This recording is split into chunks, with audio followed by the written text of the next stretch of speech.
மக்களே,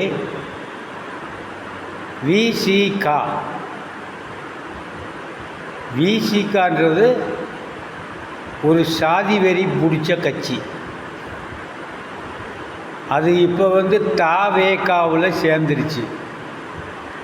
அவ்வளவுதான், தாவேகாவும் அவுட்டு. ஏன்னு சொன்னால், முதல்ல டிஎம்கேலேருந்து சாதி கட்சியாக இருந்து சாதி கலவரத்தை உருவாக்குனதே விசிகா தான்.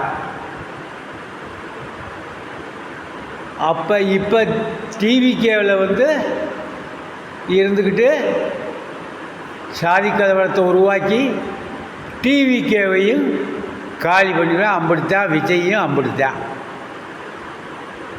விஜய் நாட்டுக்கு நல்லது செய்வார்னு தான் எல்லாரும் ஓட்டு போட்டோம்.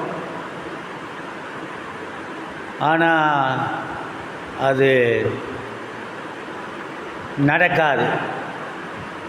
ஏன்னா விசிகா உள்ள நுழைஞ்சிருச்சு.